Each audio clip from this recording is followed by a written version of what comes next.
नमस्ते बच्चों। Online study करने में मजा आ रहा है ना। कहाँ तक पहुँच गए हम? हमने अपना 1 चैप्टर कंप्लीट कर दिया। आज से हम अपना न्यू चैप्टर यानी कि चैप्टर नंबर 6 का स्टार्टिंग करेंगे। ठीक है, हमेशा की तरह सबसे पहले क्या करेंगे? प्रे कर लेंगे। Let's close your eyes. ओम भूर्भुवस्वः तत्सवितुर्वरेण्यं भर्गो देवस्य धीमहि धियो यो न प्रचोदयात्। ओम शांति शांति शांति। Okay, let's start our studies. कौन सा चैप्टर है? Chapter number 6। क्या है चैप्टर का नाम? तो क्या how things react with one another. कैसे कोई भी थिंग्स है तो एक दूसरे के साथ कैसे रिएक्ट हो जाती है, कैसे ये सब होता है, तो उसके बारे में हम इस चैप्टर में पढ़ेंगे। अभी आप देख रहे होंगे कि आपके घर में क्या होता है। आप रोज छाछ पीते हो, कहाँ से आती हो? मिल्क में से। कैसे बनती है? तो क्या रात में क्या करती है आपकी मम्मी? मिल्क में थोड़ा सा क्या कर डाल देती है? कर्ड अथवा तो बटर मिल्क डालते हैं। तो सुबह उठ के हम देखेंगे तब क्या बन जाता है?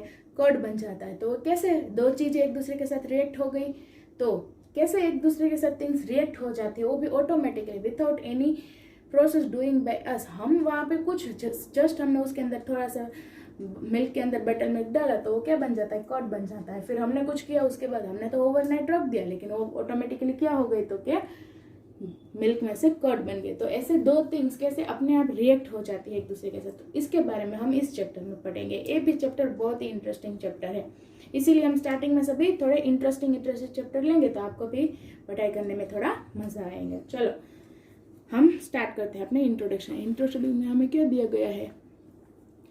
Every day a lot of change occur around you all the time. Every day, रोज हमारे आसपास में बहुत सारे चेंजेस होते ही रहते हैं। हम देखते हैं कि हम जहाँ पे रहते हैं उसके हम हमारे घर में हो, हमारे स्कूल में हो, कहीं पे भी हो, हमारे सराउंडिंग में हम जहाँ पे भी है, बहुत सारे चेंजेस होते होते ही है ना। देखो, what happen when you keep some ice cubes in a container in a open. अब क्या होगा? आपसे पूछ रहा है कि अगर आपने कुछ आइस क्यूब्स को ओपन कंटेनर में थोड़ी देर तक रखा तो उसके बाद उसमें क्या होगा? कुछ चेंजेस हुआ होगा। तो क्या हुआ? क्या जो आइस क्यूब्स हमने रखे थे वो सॉलिड में थे, थोड़ी देर के बाद वो क्या हो गए? वाटर में। The ice cube changes to water. जो आइस क्यूब्स है वो किस में चेंज हो गए? वाटर में चेंज हो गए। तो वहां पे कुछ चेंज हुआ ना, जो सॉलिड में था वो लिक्विड में हो गया। उसके बाद what happen when you add sugar in milk. क्या होगा जब आप शुगर को मिल्क के अंदर डालते हो तब क्या होगा? तो कि जो मिल्क है वो क्या बन जाता है? टेस्ट। उसका टेस्ट क्या हो जाता है? स्वीट टेस्ट बन जाता है। Milk become sweet in taste. Milk का टेस्ट कैसा हो जाता है? Sweet. If you add some curd in warm milk and keep it at room temperature overnight, it changes to curd. अगर आप कुछ थोड़ा सा कर्ड, सम कर्ड किस में डालना है? तो क्या वार्म मिल्क में। जो दूध आपका गर्म है उसके हॉट मिल्क में भी क्या कर सकते हैं? डाल सकते हैं, अथवा तो नॉर्मल आप उसमें डालोगे तो भी जो कर्ड हमने डाला उसकी वजह से पूरी रात रहने के कारण वो क्या बन जाएगा?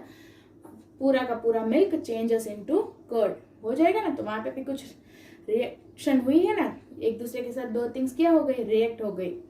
Similarly cooking of food, digestion of food, photosynthesis, rusting of iron, etc. are change occurring around you. तो और भी सारे चेंजेस के बारे में बताया गया है कि जो आपके आजू बाजू में होते हैं। कौन से? तो क्या फूड कुक होना, कुकिंग ऑफ फूड, डाइजेशन होना हमारे बॉडी के अंदर, फिर फोटोसिंथेसिस है, जो लीव्स ग्रीन कलर्स के होते हैं उसके अंदर कौन सी प्रोसेस होती है? फोटोसिंथेसिस। फिर आयन पे रस्ट लगना, ये सभी चेंजेस हमारे सराउंडिंग में होती ही रहती है। Broadly, all the change occurring in your surrounding are classified as chemical, physical and chemical change. तो इतने सारे चेंजेस है तो इसको क्या कर दिया? एक क्लासिफाई कर दिया कि ऐसा चेंज हो तो उसे फिजिकल कहते हैं और अगर ऐसा हो तो केमिकल। यानी कि जितने चेंजेस है उस सभी को बेस्ड रख के, बेस्ड ऑन चेंजेस, सभी को क्या कर दिया? दो पार्ट्स में डिवाइड कर दिया, एक फिजिकल चेंज और दूसरा केमिकल चेंज। आज हमें इसी दो चेंज के बारे में पढ़ना है। कौन से? Physical and chemical. चलो फर्स्ट हम देखेंगे फिजिकल चेंज। तो कि फिजिकल चेंज मतलब क्या? तो सबसे पहले तो हमें फिजिकल प्रॉपर्टीज की डेफिनेशन दी गई। देखो, the properties such as size, shape, colour and state of a substance are called its physical property. तो कोई भी सब्सटेंस हो, उसका साइज, उसका शेप, उसका कलर और उसका स्टेट, ये सभी क्या है, तो कि उस सब्सटेंस की फिजिकल प्रॉपर्टी। स्टेट यानी कि वो सॉलिड में है, लिक्विड में है कि गैस में है, तो कलर, उसका शेप और उसका साइज और उसका स्टेट, ये सभी जो प्रॉपर्टी है ये उस सब्सटेंस की कौन सी प्रॉपर्टी है, तो कि physical property. When a substance undergo a change in its physical property, that change is said to be physical change। जब भी कोई सब्सटेंस के अंदर उसके फिजिकल प्रॉपर्टीज में कोई चेंजेस आते हैं तो ऐसे चेंजेस को कौन सा चेंज कहते हैं, तो कि फिजिकल चेंज। इसीलिए हमें पहले फिजिकल प्रॉपर्टीज की डेफिनेशन दी गई। क्यों? क्योंकि फिजिकल प्रॉपर्टीज के बारे में हमें मालूम होगा तो हम बोलेंगे ना कि ये चेंज फिजिकल है कि केमिकल चेंज है। तो अगर किसी सब्सटेंस के शेप में, साइज में, कलर में और स्टेट में चेंजेस हुए हैं तो उस चेंज को हम क्या कहेंगे, physical change. During a physical change no new substance is form. अब फिजिकल चेंज हो रहा है तो वहां पे कोई न्यू सब्सटेंस फॉर्म नहीं होगा, सिर्फ किस में चेंजेस आएगी, तो कि शेप में, साइज में, कलर में और स्टेट में। जो है उसके साइज चेंज हो गया या उसका कलर चेंज हो गया या उसका शेप अथवा तो उसका स्टेट, लेकिन वहां पे कोई न्यू सब्सटेंस फॉर्म हो गया नहीं। Physical change are generally reversible change. Physical change क्या होता है, तो क्या जनरली रिवर्सिबल होते हैं। बहुत सारे फिजिकल चेंज रिवर्सिबल ही होते हैं, एक या दो से ज्यादा ऐसा होते हैं कि वो क्या होते हैं, इरिवर्सिबल होते हैं। लेकिन ज्यादातर फिजिकल चेंज कैसे होते हैं, रिवर्सिबल चेंजेस होते हैं। रिवर्सिबल मतलब कि जो हमने सब्सटेंस पहले लिया है, हमने रिएक्शन कंप्लीट कर दी, उसके बाद जो मिला उसमें से अगर वापस हमें अपना फर्स्ट वाला इनिशियल सब्सटेंस चाहे तो भी हमें वापस मिल सकता है, तो ऐसे चेंजेस को रिवर्सिबल चेंज कहते हैं। तो अब आपको अच्छे से समझने के लिए हमें एक्टिविटी 4 एक्टिविटी दी गई है। Let us perform activity 6.1 to 6.4 to understand physical changes. ये चेंजेस समझने के लिए हमें 4 एक्टिविटीज दी गई है जो कि अब हम समझेंगे ताकि आपको फिजिकल चेंज के बारे में अच्छे से समझ में आ जाए। चलो, एक्टिविटी 6.1 क्या है, तो कि to observe a physical change with the help of ice cube. Ice cube की मदद से आपको समझना है किस चेंज के बारे में, फिजिकल चेंज के बारे में। Take a few ice cubes in a beaker. एक बीकर में आपको फ्यू आइस क्यूब्स लेनी है जैसे कि यहाँ पे बताया गया है वैसे। Keep them in a open for 4 to 5 minutes. उसको ओपन रखना है कितने मिनट तक, तो 4 to 5 मिनट्स तक उसे ओपन नहीं छोड़ देना है। तो व्हाट डू यू ऑब्जर्व, आप क्या ऑब्जर्व करोगे, तो कि जो आइस हमने लिया था वो अब किस में कन्वर्ट हो गया होगा, वाटर में। पहले उस आइस लिया था तब उसका स्टेट कैसा था, सॉलिड में। वाटर बन गया तो उसका स्टेट क्या हो गया, तो कि लिक्विड। तो स्टेट में चेंजेस आए, तो मैंने बोला था कि अगर किसी सब्सटेंस के स्टेट में चेंजेस आए तो भी कौन सा चेंज है, फिजिकल चेंज। देखो, you will observe that ice जो कि सॉलिड में था चेंजेस इनटू वाटर, अब क्या हो गया, तो कि liquid. There is a change in the state of ice from solid to liquid. तो वहां पे कौन सा चेंज हुआ, तो कि स्टेट में, वो भी कैसे, तो कि सॉलिड आइस थी वो अब लिक्विड वाटर बन गया है। अब हमें रिवर्सिबल भी प्रूफ करना है ना, तो क्या करेंगे, तो कि जो वाटर हमें मिला है, now pure this water back into the ice tray and keep it in the freezer for 30 minutes. अब उस आइस को हमें वापस, आइस हमें चाहिए तो क्या करेंगे, जो वाटर है उसको हम आइस ट्रे में रख देंगे और फ्रीज करने के लिए 30 मिनट्स तक रखेंगे फ्रीजर में। तो क्या बन जाएगा, जो हमने आइस वापस ली थी वो हमें वापस अपनी आइस मिल जाएगी। तो कि you will get back the ice, therefore it is a physical change. तो हमें अपनी आइस वापस भी मिल गई। तो ये रिवर्सिबल चेंज भी हुआ ना, क्योंकि हमने जो पहले सब्सटेंस लिया था वो हमें वापस मिल गया। आई समझ में सभी को एक्टिविटी 6.1। चलो, उसके बाद हम देखेंगे activity 6.2। Activity 6.2 to observe a physical change with the help of a sugar solution. अब हमें किसकी मदद से समझना है, तो कि शुगर सोल्यूशन की मदद से फिजिकल चेंज को समझना है।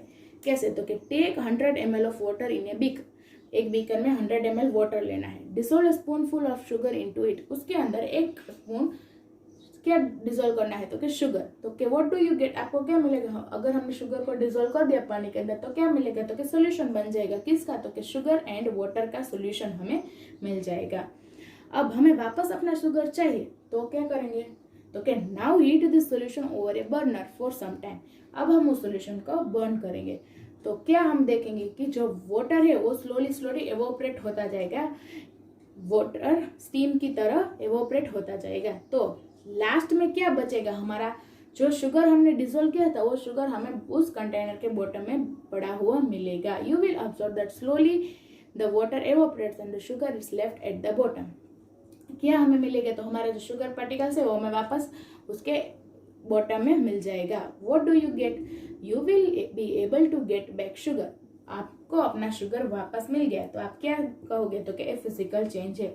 आए समझ में, एक कंटेनर था उसके अंदर हमने शुगर को डाला तो शुगर को जब हमने डाला तब वो कैसा था, सॉलिड पार्टिकल्स हो गए ना, उसके अंदर हमने डिसोल्व कर दिया तो वो शुगर का क्या बन गया, वो भी लिक्विड फॉर्म में चेंज हो गए, रिएक्ट करके चेंज हो गए, सॉल्यूशन बन गए। अब हमने वापस उसको हीट किया तो पानी पूरा क्या हो गया, एवोपरेट हो गया, तो हमारा शुगर पार्टिकल हमें वापस मिल गया। तो ये हुआ हमारा फिजिकल चेंज का एग्जाम्पल। नेक्स्ट एक्टिविटी हम देखेंगे 6.3,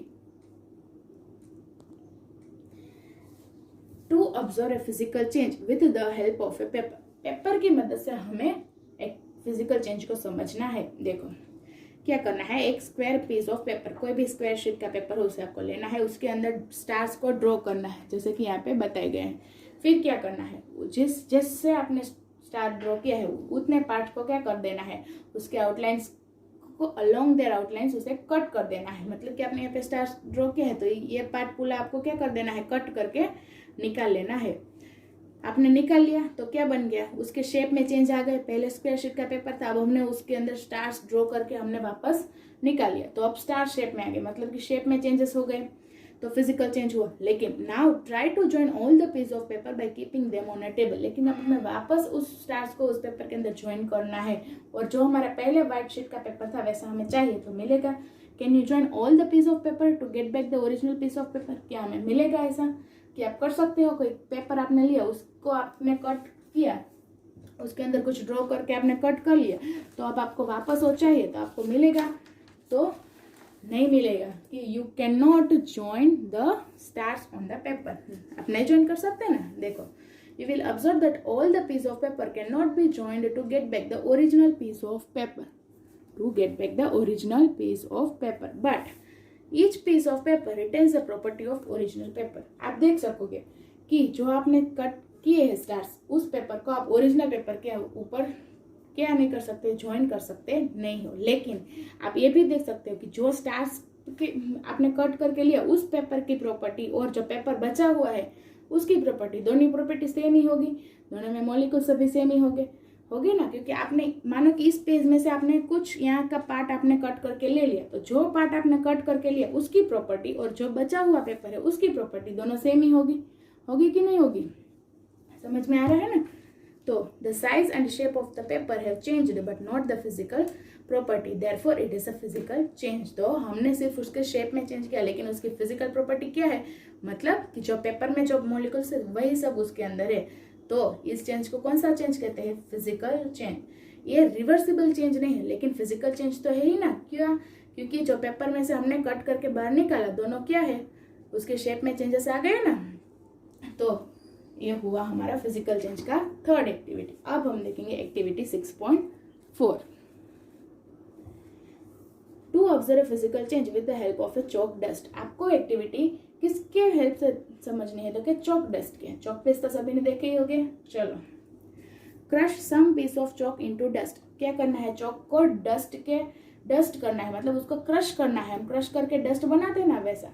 add little water to it and make a thick paste. आपको क्या करना है? उसके अंदर थोड़ा सा पानी डाल के उसको एक थिक पेस्ट बनाना है, अच्छे से थिक पेस्ट, थोड़ा ही डालना है, बहुत ज्यादा नहीं डालना है। फिर पेस्ट बन जाए उसके बाद roll this paste into a shape of chalk piece. वापस उसको आपको क्या करना है?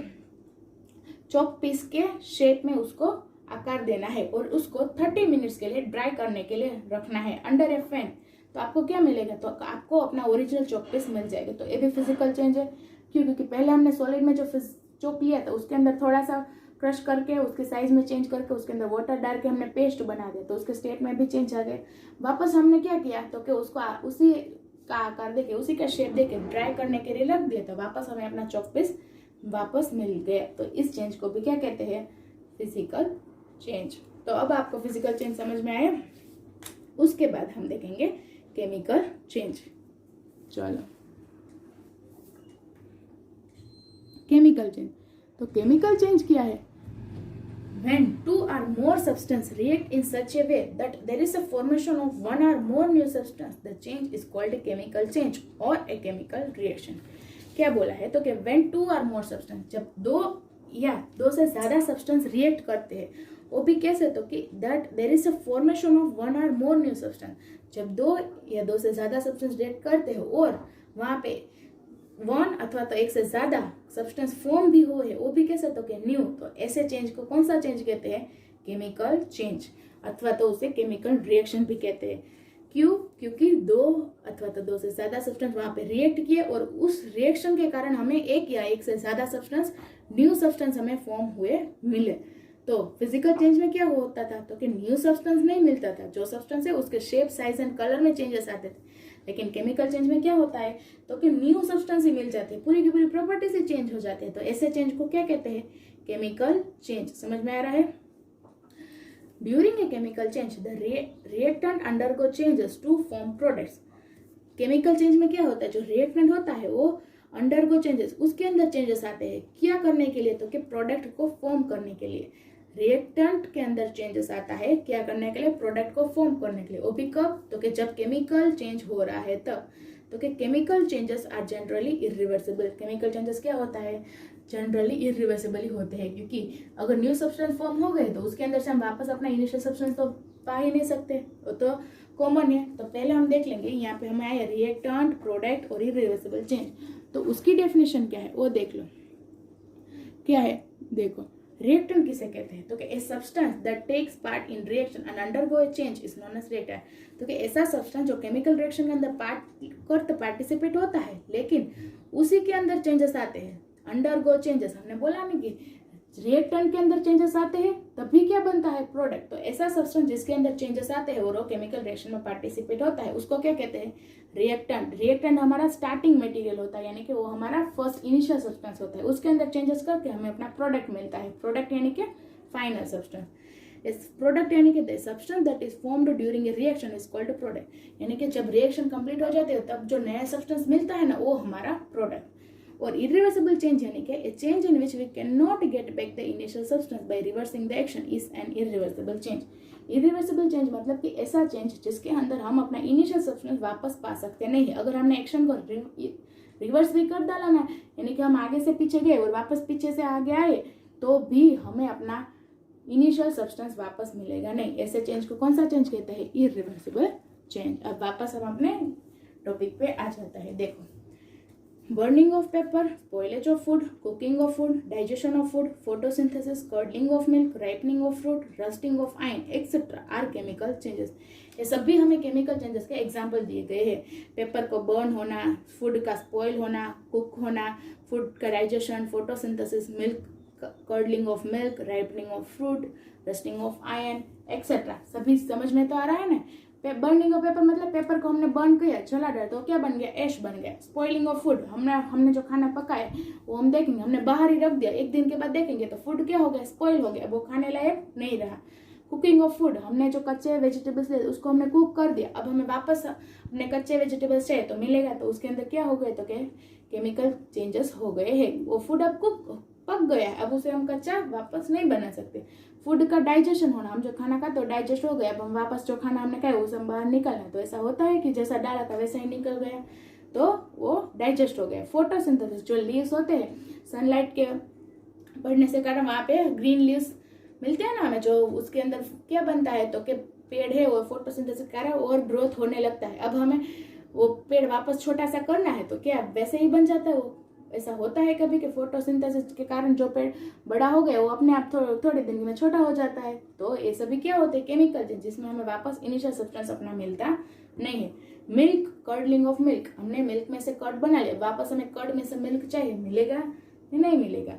राइपनिंग ऑफ फ्रूट, जो फ्रूट्स होते हैं वो खट्टे बन जाते हैं। ऐसा होता है ना कि जब हमने लिए थे तब अच्छे थे, लेकिन थोड़े दिन रहने के बाद, थोड़े दिनों के बाद वो फ्रूट के अंदर खट्टा स्वाद आने लगता है, आता है ना। तो फ्रूट्स में फ्रूट का राइपनिंग होना, उसके बाद रस्टिंग ऑफ आयरन, मतलब कि जो आयरन मटेरियल होते हैं उसका ऊपर कांट लग जाना। ऐसा होता है ना कि घर पे कोई आयरन से बना हुआ मटेरियल, उसके ऊपर पानी पड़ा अथवा तो पानी वहां पे जमा हुआ रह गए तो उसके ऊपर पूरा क्या बन रख जाता है, आयरन का रस्ट हो जाता है, रस्ट वहां पे रस्टिंग हो जाता है। तो ऐसे चेंजेस को कौन सा चेंज कहते हैं, केमिकल चेंज। तो इसके लिए भी हमें क्या दी गई है, तो क्या एक्टिविटीज दी गई है। तो अब यहाँ पे जो एक्टिविटी दी गई है वो आपको क्या है, तो क्या लैब में होने वाली एक्टिविटी है, क्योंकि यहाँ पे सभी सब्सटेंस यूज किए हैं वो सभी लैब सब्सटेंस है, तो ऐसे तो आपके घर पे हो गए नहीं। तो एक्टिविटी को समझने के लिए हम क्या करेंगे, देखो एक्टिविटी 6.5 में क्या किया गया है, आपको मैग्नीशियम रिबन को बर्न करने के लिए बोला है।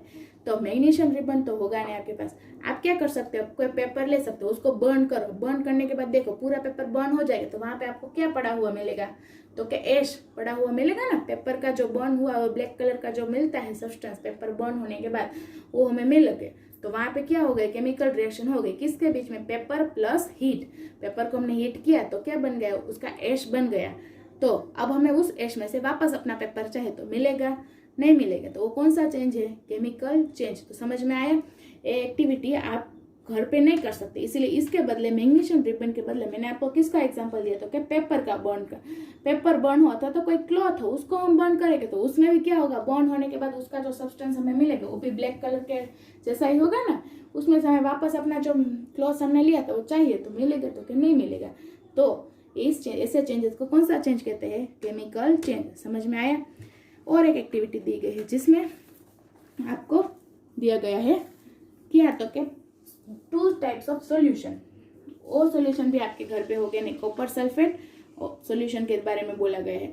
तो अब कॉपर सल्फेट सॉल्यूशन तो आपके पास होगा नहीं, लेकिन हमें क्या समझना है, सिर्फ केमिकल चेंज के बारे में। तो आप क्या कर सकते हैं, अपने घर में जो भी पानी है, एक कंटेनर में पानी लो, वाटर डालो, उसके बाद उसके अंदर कोई भी एक आयन नेल, जो जैसे यहाँ पे बताया गया ना, आयन से बनी हुई कोई भी एक चीज, उसको उसके अंदर डाल दो, फिर रहने दो, एक दिन रहने दो। उसके बाद आप देख सकोगे कि पूरा का पूरा क्या हो गया होगा, उसके ऊपर रस्ट लग गया होगा, क्योंकि कोई भी आयन की बनी हुई चीज के साथ वाटर रिएक्ट करता है तब क्या बन जाता है, तो क्या रस्ट बन जाता है। समझ में आ रहा है क्या बोल रही हूँ। घर पे एक्टिविटी जो कर सकते हैं उसी का एग्जाम्पल मैं दे रही हूँ, क्योंकि ये आपको अभी समझ में नहीं आएगी।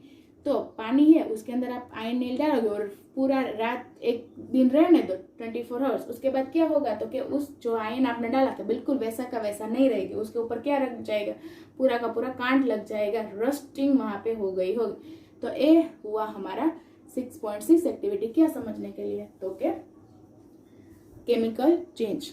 तो केमिकल चेंज समझ में। चलो एक और एक्टिविटी आपको दी गई है 6.7 में। उसमें क्या किया गया है, आपको बेकिंग सोडा लेना है, जो आपके घर में सोडा होता है खाने का वो सोडा, और विनीगर। विनीगर आपने देखा होगा कि अभी तो विनीगर में ऑलमोस्ट सभी के घर में अवेलेबल होते हैं, और नहीं होते तो भी कोई बात नहीं, उसके लिए लेने की जरूरत नहीं, सिर्फ समझ लो विनीगर में क्या होता है, तो क्या एकदम नींबू जैसा होता है। आपके घर में लेमन तो होगा ही, तो क्या करना है, बेकिंग सोडा लो। ये एक्टिविटी में विनीगर चाहिए, लेकिन विनीगर की जगह पे आप क्या ले सकते हो, लेमन ले सकते हो। लेमन के क्या कर दो, कट कर दो, फिर क्या करो, बेकिंग सोडा आपने एक भी कोई बर्तन में बेकिंग सोडा लिया, उसके ऊपर नींबू का रस जो लेमन जूस निकलता है उसको उसके ऊपर डालो, क्या आप एब्जॉर्व करेंगे। आप ये घर पे कर सकते हो, मम्मी को बोलो थोड़ा बेकिंग सोडा दे, उसके ऊपर आप लेमन जूस डालो, तो आपको एक ऐसा साउंड सुनाई देगा, हिसिंग साउंड, जो बबल्स भी बन रहे होंगे उसके ऊपर, आप देख सकते हो। ये एक्टिविटी आप घर पे कर सकते हो, और करना भी जरूर, क्योंकि इसमें कुछ हार्मफुल जैसा नहीं है। बेकिंग सोडा लेना है, उसके ऊपर लेमन जूस डालना है, तो क्या होगा, वहां पे रिएक्शन होती हुई आपको दिखाई देगी, और कुछ गैस भी क्या हो गए, तो क्या रिमूव होंगे। जैसे कि यहाँ पे देखा है कि विनीगर प्लस बेकिंग सोडा, तो कार्बन डाइऑक्साइड गैस, और वहां पे कुछ और सब्सटेंस भी फॉर्म हो गया होगा, जो किसके द्वारा बनेगा, तो क्या जो हमने लेमन जूस लिया है वो और बेकिंग सोडा, उन दोनों के बीच में रिएक्शन होगी और गैस लिबरेट होगा, वो हम देख सकते हैं। क्यों, जैसे कि वहां पे बबल्स और हिसिंग साउंड, थोड़ा सा साउंड भी आएगा, आप अच्छे से सुनोगे ना तो ये हुआ हमारा 6.7 एक्टिविटी। तो ऐसे एक्टिविटी आपको दिए गए हैं ये समझने के लिए कि केमिकल चेंज कैसे होता है, और होता है तो उसके इरिवर्सिबल कहते हैं, क्योंकि जो हमारा इनिशियल सब्सटेंस है वो हमें वापस मिलता नहीं है। तो आज के लिए इतना है, फिजिकल चेंज और केमिकल चेंज। अब हम आगे देखेंगे, इसी का और टॉपिक है कि कौन से गैस एवॉल्व होते हैं, कैसे चेंज ऑफ कलर होते हैं, ये सभी इसका कंटिन्यू टॉपिक है, वो हम नेक्स्ट लेक्चर में देखेंगे। आज के लिए इतना है। जितनी एक्टिविटी मैंने समझाई है वो जो अगर आप कर सकते हो घर पे, लेकिन ऐसे जिद नहीं कि ये चीज मुझे चाहिए ही चाहिए, जो घर पे चीज होती है उसको यूज करके, अपने माइंड का यूज करके क्या करना है, इस एक्टिविटी को घर पे करके देखना है, ताकि अच्छे से आपको फिजिकल चेंज और केमिकल चेंज समझ में आ जाए। आज के लिए इतना ही, फिर मिलेंगे नेक्स्ट लेक्चर के साथ। नमस्ते।